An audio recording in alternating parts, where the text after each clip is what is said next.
Hello, this is Gina Piscatelli with a presentation for students in Anatomy and Physiology 1 at Madison Area Technical College.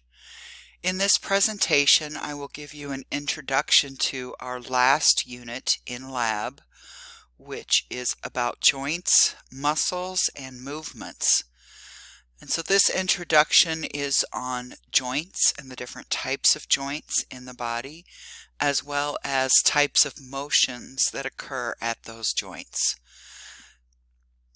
So the specific topics will include number 1, joints. What are joints? What are the types, etc. Our second topic will be ligaments. Ligaments act to keep joints in position, and we'll talk about their structure and name a few of them.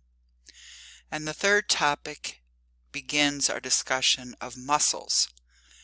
And muscles are attached to the skeleton, and when they contract, they cause the skeleton to move. So we'll also, in our fourth topic, talk about movements that occur at specific joints in the skeleton. So to begin our first topic, joints, topic 1, let's define what a joint is.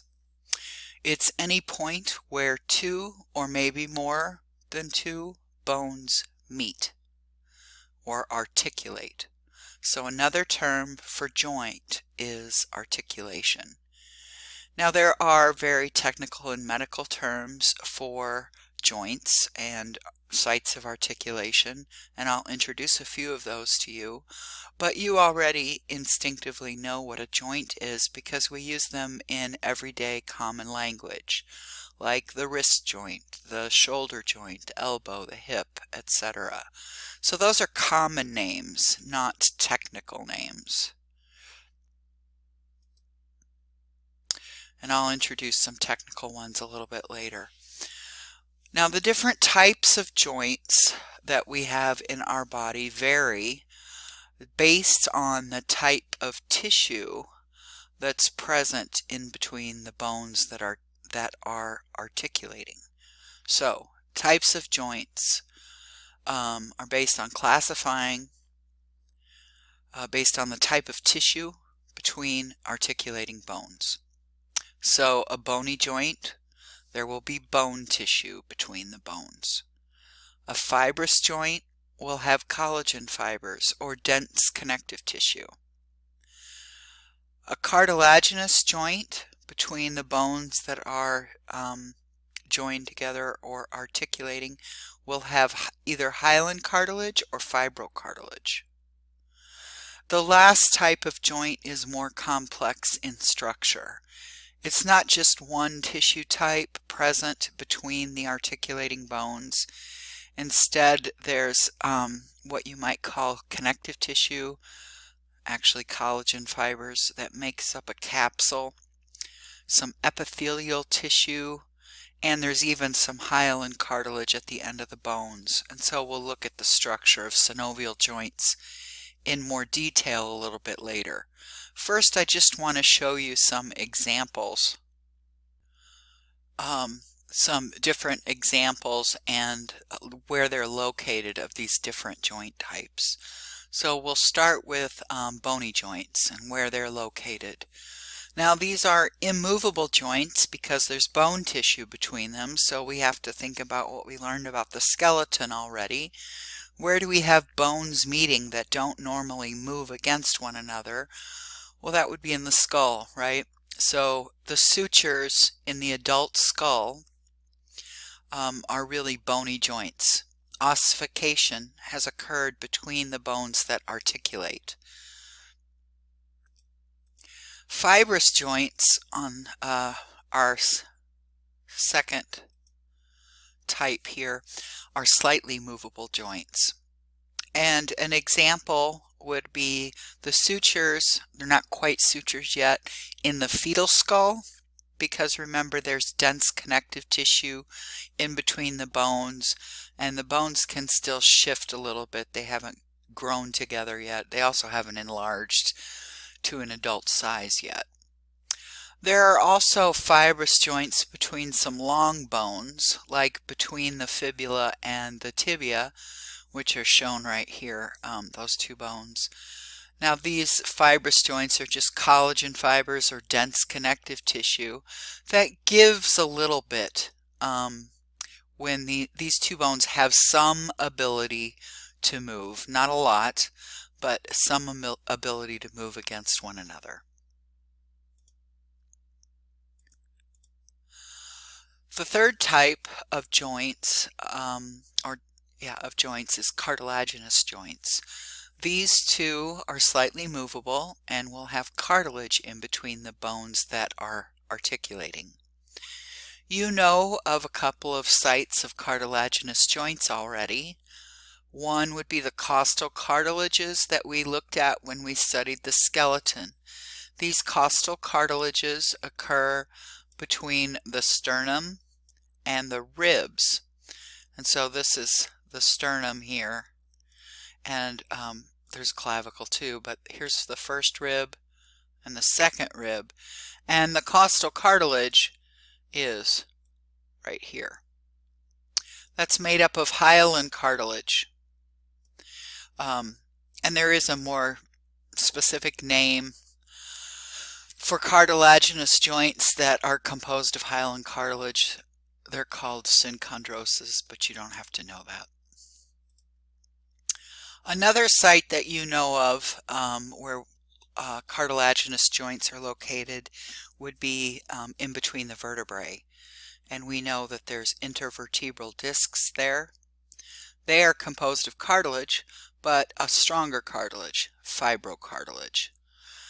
The pubic symphysis also has a piece of cartilage there called made up of fibrocartilage. We called it the pubic symphysis, right? So sometimes we refer to fibrocartilaginous joints as symphyses.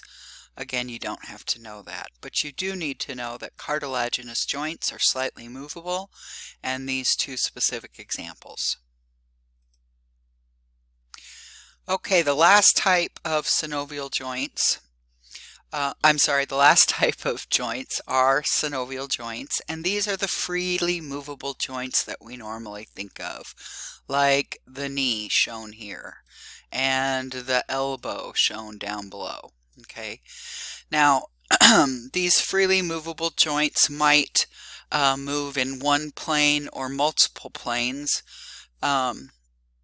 In the two examples I've shown you here, there's basically one plane of movement for both of those, but we won't get too caught up in that. We might mention it a few times, like when we talk about the shoulder.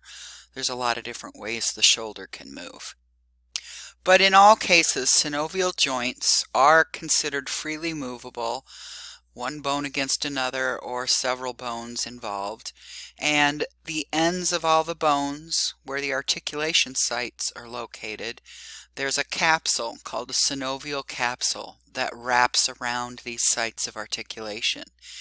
And in these pictures, the green is supposed to represent the capsule surrounding the site of articulation between the femur and the tibia in the knee joint, and between the humerus, the radius, and the ulna in the elbow joint. Now I mentioned that sometimes, usually I should say, we use these common terms like knee, elbow to name a joint. But in a medical environment, where they're actually looking at like where a break might be or where arthritis might be, etc., they're usually a little bit more specific. And so there are technical terms. I just want you to be aware of them. You're not required to know them. You could probably come up with them based on what you know about the skeleton already. But the tibiofemoral joint obviously is the joint between the tibia and the femur. So that's the name for the knee joint, right? The shoulder actually has several different regions in it, this thing we call the shoulder joint. But if we just think of the humerus fitting into the glenoid fossa, that basic articulation site, then we would call that the glenohumeral joint. The elbow has 3 bones involved. So the site between the humerus and the radius we would call the humeral radial joint, and the site between the ulna and the humerus we would call the humero-ulnar joint. These are just examples so you have an idea of how in a professional medical setting they might talk about joints. We're really interested in knowing what the structure of these synovial joints are. And so I've mentioned that at the end of the bones, or at least the site where they articulate, there's hyaline cartilage. Now hyaline cartilage is smooth, and so that allows somewhat ease of movement or gliding one bone across another. I also mentioned that there's a joint capsule. Sometimes that's called a synovial capsule that surrounds the entire joint, all the articulation surfaces. Now that capsule kind of wraps around, creates a cavity inside, so that's called a joint cavity. And in that joint cavity there's fluid. It's called synovial fluid. Now the joint capsule itself has 2 different layers. It has this outer layer which is tougher, made up of fibrous tissue or dense connective tissue. But just inside of that, deep to that, the capsule has a layer of epithelial tissue which we know is good for secretion. And what it does is it secretes or makes synovial fluid. This epithelial tissue we often refer to as the synovial membrane to distinguish it from a synovial capsule. The membrane is the epithelial part that makes the fluid. And that synovial fluid contains some protein, albumin, hyaluronic acid, which provides lubrication, and glucose for the chondrocytes that are in the hyaline cartilage, which gives them possibly the ability to regenerate, although we know that cartilage doesn't really regenerate as well as we would like. Okay, the last part of this very first topic of, types of joints is to look really specifically at the structure of a synovial joint. I've already described it to you, but let's look at a diagram, because this is what you would see on the lab quiz. We have 2 bones, 1, 2, that are articulating with each other. And the ends of these bones have hyaline cartilage, so this is a smooth surface for them to glide across one another. So there's hyaline cartilage. Now surrounding the sites of articulation is this capsule. I kind of think it as aluminum foil wrapped around 2 things. And I mean, it'd be 360 degrees all the way around, right? And so this outer layer is the fibrous layer. It's kind of white and gray. But notice there's a pink layer that's a little bit deeper. That's the epithelial tissue. And so we call that the synovial membrane. And it is secreting fluid, synovial fluid, into this space in here. So that's the joint cavity containing synovial fluid. And that's what most of your joints look like that you think about, that people form arthritis in, between the phalanges of the toes and the fingers, between the carpals and the metacarpals, between each of the carpals, all of the bones that we have, that we think about generally, with a lot of movement, are synovial joints. Okay, now back to our original list of topics. That was a lot of information. It told us what a joint is, that there's 4 different types based on the tissues that are present between the bones. And then we looked at where those 4 different types are located and the features in terms of movable or not movable. And lastly, we looked at what is the structure of a synovial joint. What does it look like? Now we're going to move beyond joint structure, and we're going to look at some ligaments. And ligaments are also made up of connective tissue, but they are outside of a joint cavity. So this picture that you see on the very first slide, it shows some connective tissue here. That is most likely a ligament. So let's talk about what a ligament really is and identify a few, because they really reinforce the skeleton. This picture shows you the hip joint between the femur and the acetabulum. And there's of course a joint capsule, but it is quite deep. So here is some joint capsule peeking through. But what is green there is a ligament. And I've just shown that so you realize that it's superficial to the synovial joint capsule. And this is a ligament here too. So there's a lot of ligament that help keep the two bones in position. The pelvis, I guess, and the femur.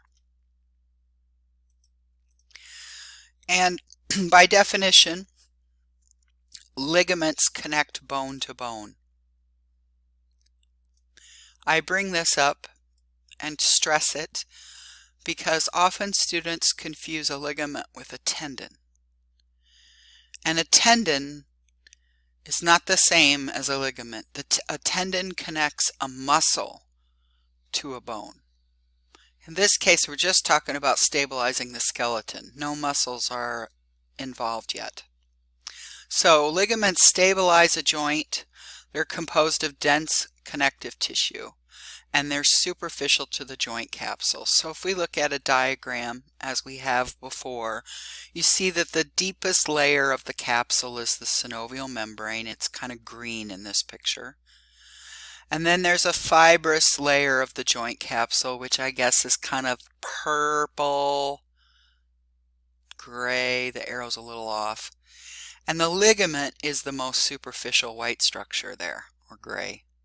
This one. So the ligament's on the outside of the joint capsule. And if you wanted to look at that in a larger view, I have another slide here for you. So now we're going to identify and name some ligaments at specific joints. Let's start with the shoulder ligaments. You have a list in your lab manual that asks you to name these 3 ligaments on a diagram or a model. This is a picture of a model that we have in lab, and there's 3 that you need to know: acromioclavicular, glenohumeral, and coricoclavicular. So the acromioclavicular is going to be between the acromion process and the clavicle. So it goes here. The glenohumeral is anything that connects the glenoid fossa to the head of the humerus, and it's basically right here. I know it's tempting to think that this model, which is a little bit deceptive, that this is also a glenohumeral ligament, and it is true that there's more than one, but that is actually leading to a muscle, so it's a tendon. So it's a bad model. It's not good in that regard. And then there's a coricoclavicular leading from the coracoid process to the clavicle. And I have that labeled here if you'd like to refer to these slides. Then you need to name 2 ligaments in the elbow, and they're both called collateral ligaments because they're on the sides, the medial and the lateral side, and they involve either the radius or the ulna connecting to the humerus. So on the radius side, and I can tell this is the radius here because it kind of looks like the round head under there of the radius. When the ligament that connects the head of the radius to the humerus epicondyle is called the radiocollateral ligament, and the ligament that connects the other epicondyle with the ulna is called the ulna. collateral ligament. Then in the hip, there's 4 different ligaments to name: the iliofemoral, the pubofemoral, and the ischiofemoral. Now this sounds like a mouthful, but all of them are connecting the femur to some part of the pelvis. And if you remember, the pelvis has 3 bones: the ilium, the pubis, and the ischium's on the back side, so the posterior view here. So any ligament that's any structure on these models that is connecting the ilium to the femur, we would call the iliofemoral ligament. Now the one that's a little bit lower, I agree it's not completely as, I guess, medial as we would like to have it connect the femur to the pubis, but this represents the pubofemoral ligament. I'm trying to get my marker back up right here. That's the pubofemoral ligament. There's an under part too, but the one you see on the surface is right here is the pubofemoral. Now the ischiofemoral is on the back. So the ischiofemoral goes a little bit superior to this tuberosity right here. That's the ischiofemoral ligament. Now there is one more ligament that connects the head of the femur into the acetabulum. And so you can't really see it on these models because the head of the femur is hidden in the acetabulum. So I have a picture I can show you instead.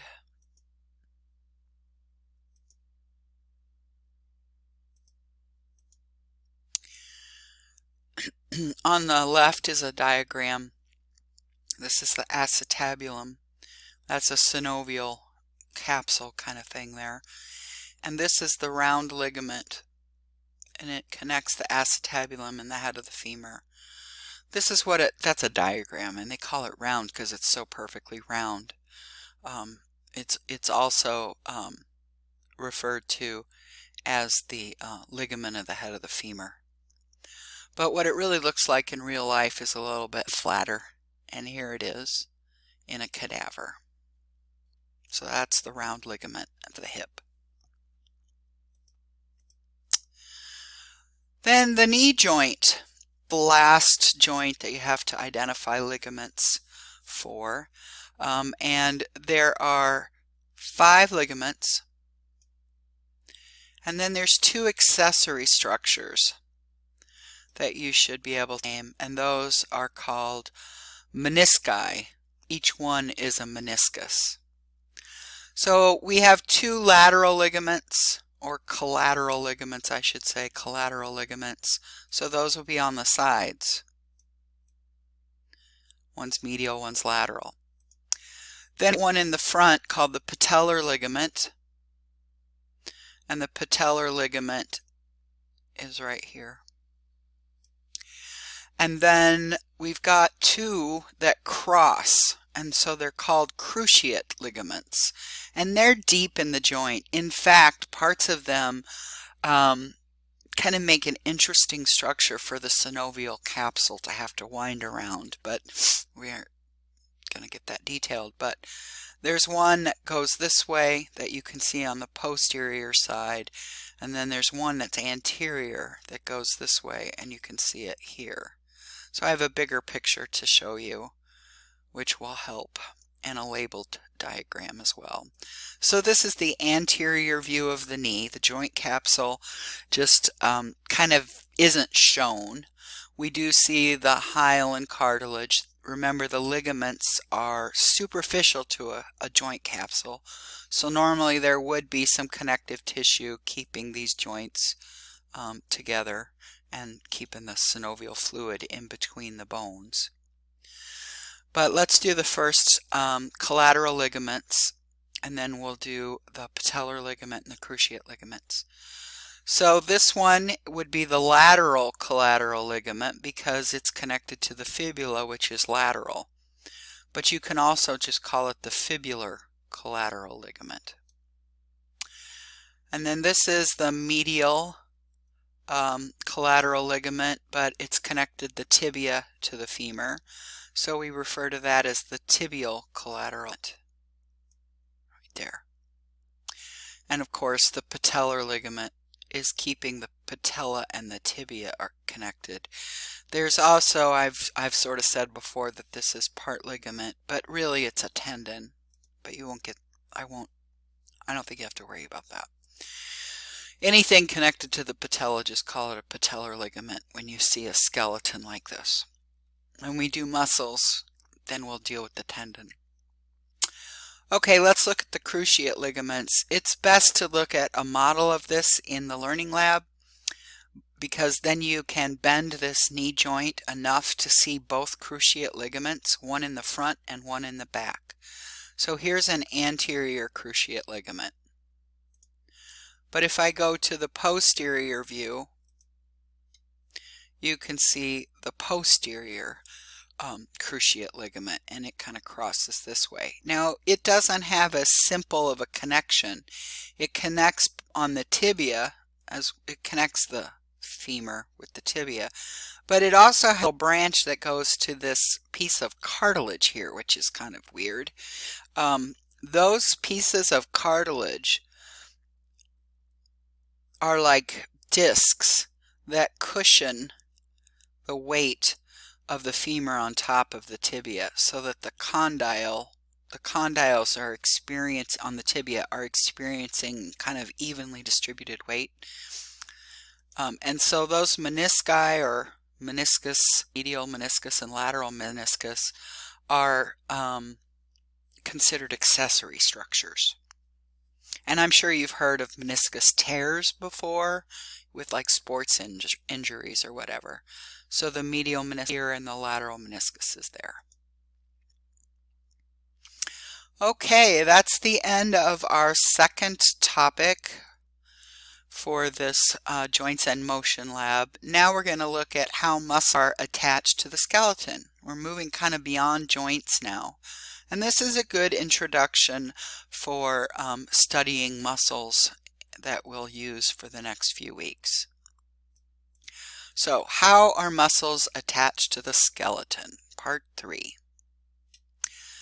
They are attached with connective tissue that are called tendons. This connective tissue is actually on the outside of a muscle, and then the contractile muscle tissue stops, but the connective tissue continues and inserts on a bone or connects to a bone. So tendons are the connective tissue that connect muscle to bone. Here below in this picture we have the patella being connected to the tibia. So that's a ligament. So in this view you can tell that that's a ligament.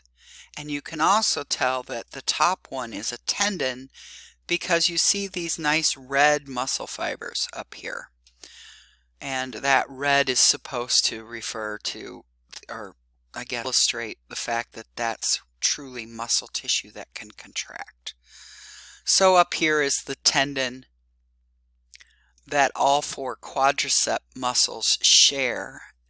And so that tendon leads to the patella as well. Now, during movement, muscles contract, of course, and we're going to talk a lot about how they cause joint movement. So the first thing we need to think about is what bones they're attached to and which site is going to remain stationary and which is going to remain or which is going to move. So there's usually 2 tendons at the end of a muscle. That's where I wanted to start. And if we think of this biceps brachii muscle, here's the belly of it. It actually has 2 bellies, why it's called the biceps.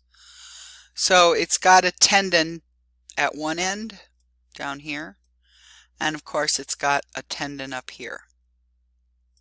So 2 attachments, at least.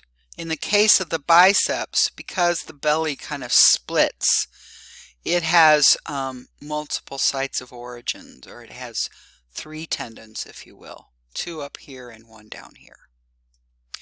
So we call these attachment sites origins and insertions. That's what we call the tendons, where the tendons attach to the skeleton. We call it an origin or an insertion. Which is the origin and which is the insertion, and why does it even matter to name them something different? The origin is the designated site that remains stationary when the muscle contracts. So in the case of this biceps, it's on the scapula up here, and it's also on the humerus. So those bones are not going to move when the biceps contracts. The insertion is the site of attachment, skeletal attachment, that will move when the muscle contracts. So the insertion moves. And in this case, if the biceps brachii muscle contracts, you move your forearm up, or it's kind of like doing curls with your arms. And so the insertion right here is going to be on the radius, right there. The radiotuberosity, actually. And we're going to talk about origins and insertions a lot more in person. So tendons attach to the skeleton at sites of origins and site of insertion. And in order for the muscle to cause a joint movement, the muscle has to cross the joint. So the origin and the insertions have to be far enough apart on 2 separate bones, I guess, to actually cause a movement of a joint. So this would be an example of not the biceps brachii. This happens to be the brachialis, but the brachialis muscle, it originates on the humerus and it inserts on the ulna. And so the origin is on the humerus and the insertion is on the ulna. Okay, now some muscles cross more than one joint. And that's true of this leg muscle that I've shown in the diagram on the right. This is called the sartorius. And the sartorius has one skeletal attachment up here on the ilium. This anterior superior iliac spine. And the insertion is way down here on the tibia. And so the tibia is what moves, because that's the insertion site. But it turns out that this muscle, since it also crosses the hip joint, it is able to cause the hip to kind of move outward. And we would call that abduction. So we'd have hip movement and we would have knee movement when the sartorius contracts. It's a very interesting muscle. And we'll look at that in the third muscle lab in more detail. So when a muscle contracts, it shortens. It's not as long. And so in the case of this muscle that's crossing the elbow joint, if the muscle shortens, the belly does get thicker, but the muscle shortens and it pulls that tendon up closer to the origin. And so you get movement of the forearm. So this shows you that muscles working on the skeleton kind of the muscles and the skeleton together act like act like lever systems. Sorry. The joint is the fulcrum, the pivot point, if you will. And if we talk about something like the biceps brachii muscle that's providing the effort to move or something at this fulcrum point, it's the forearm that's the load. So the load has to be pulled this way, and it moves at the point of the joint, which is like the fulcrum. Now there are many muscles that produce the same movement in our bodies at the same movement at the same joint. For example, at the elbow, the synergistic muscles are the biceps brachii as well as the brachialis. They both aid in what we call flexion of the elbow. And so they're called synergistic muscles. There are also some muscles that produce opposite movements, but of course you know this because you know we don't constantly flex our elbow. We also extend it or straighten our arm out. And so the muscle that produces the opposite movement is called an antagonistic muscle. And the two antagonistic muscles that are shown on this picture would be the biceps brachii, which cause of the elbow,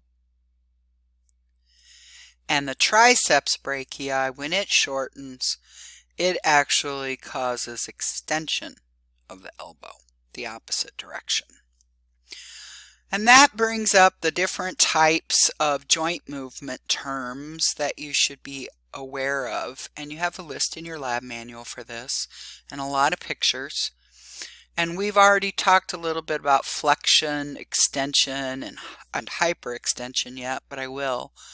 But there are others that can be grouped together, like abduction and adduction, abduction and adduction. Those two can be grouped together. They're opposing movements.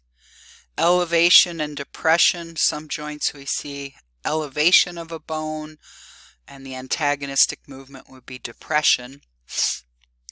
And then supination and pronation are also antagonistic movements of the wrist, and sometimes we could use it for the whole body, and I'll talk about that in a second.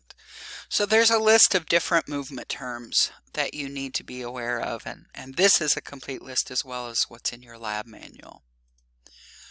Flexion and extension, as we mentioned, are antagonistic, but there are true definitions for each of those. Flexion decreases the angle between two body parts. So for us it was the humerus and the ulna, or the radius. And extension increases an angle between two body parts. Hyperextension is beyond normal or a neutral position. So I'll show you a picture with the elbow, and then one with the wrist, and the hand and the arm. So this is a picture of flexion versus extension at the elbow. And hyperextension would be beyond normal. So hyperextension would be as if his hand was out here. His arm and hand went down further. Beyond normal, whatever neutral is. Then there's flexion and extension that occurs at the wrist as well as at the shoulder for the whole arm. So at the wrist, flexion is curling the hand downwards. Extension brings it back flat to neutral, and hyperextension would be raising the wrist up like in a stop movement. Shoulder, when you move the whole arm, flexion is bringing the whole arm upward from the side of the body. Extension would be taking it back to the side of the body, and hyperextension would be trying to force it back a little further. Flexion and extension might seem really straightforward to you, but when you get to the hip and the knee, it's a little bit different. You have to think about it, I think, anyway. When we talk about the hip, what we're comparing is the upper leg, the thigh, compared to the trunk or the abdomen. And so flexion would be going from neutral, which her right leg is at, and bringing that up to the position that it is now. That would be hip flexion. And obviously, maybe she can bring it farther up, I'm sure. Hip extension would be the opposite. So hip extension would be taking this leg and placing the thigh back to the way her right leg is, like to normal standing. So that's at the hip. But at the knee, it's a little bit different. She could have a straight, necessarily have to have her hip flexed to talk about knee flexion and extension. But if we just deal with what the picture has here, if her leg was out straight, and there's her foot, I'll put her foot up there. Okay, there's her foot. That would be extension at the knee. This is flexion of the knee. Here they've written extension, but they mean hip extension. They mean bringing that hip all the way back down. It's kind of a misleading picture. And at the foot, I just wanted to mention that we don't talk about extension at all. We only use the term flexion, but two different terms, dorsa versus plantar. So dorsiflexion is kind of elevating the toes, pivoting the ankle so that the toes go upwards. Plantar flexion is putting the toes more down, or kind of making that arch of your foot. So that's plantar flexion. So there's some other pictures in your lab manual that define the other movements. Abduction means moving a limb, either an arm or a leg, away from the midline, at least when we study muscles. So a picture on the left is abduction. When you move an arm or a leg towards the midline of the body, that's adduction. And then there's something called circumduction, but we really only talk about it at either the shoulder or the hip, because those are what we call ball and socket joints that allow rotational movements. So circumduction is kind of twirling your arm in a circle. You could do that with your leg as well. And rotation also occurs at the same joints, more at the shoulder than at the hip. And internal rotation would be moving the whole arm towards the body, and external rotation would be moving the arm away. We won't use those very much at all. A little bit when we do the rotator cuff muscles, but not a lot. Here's an example of the difference between elevation and depression. The scapula or the shoulders can elevate or depress, as well as the mandibles elevate or depress. And then the shoulder is quite an interesting structure. You've got the clavicle, you've got the head of the humerus, and you've got the scapula. There's muscles that will actually move the whole shoulder kind of forward, and some that will help bring it backwards. Stand up straight. So forward movement would be protraction, backward movement would be retraction.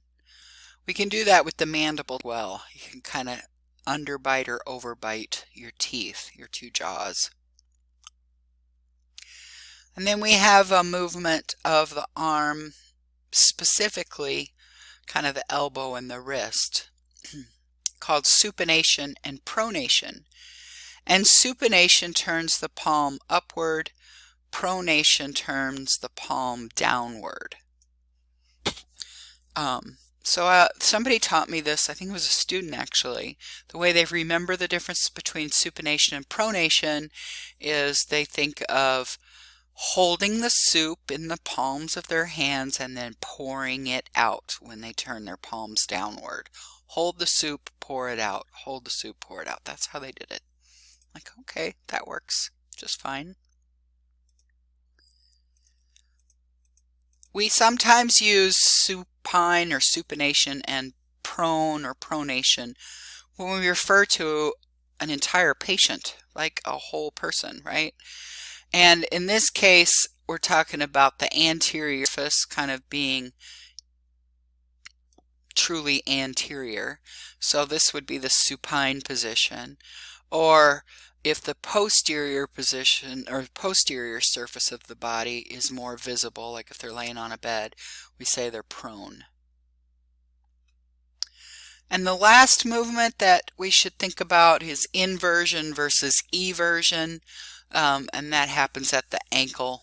You can do it in other places, but we'll just talk about it with the ankle. Inverting the feet or everting the feet. So it's a lot of different movement terms. I would use the first slide as a guide for what would be on the Joints and Motion lab quiz. Except for number 3, I won't ask you about the points of muscle attachment, origins, and insertions probably on the lab quiz. We'll do that when or on the joint lab quiz. We'll do that when we're studying muscles in person. Thank you very much. I hope this helps.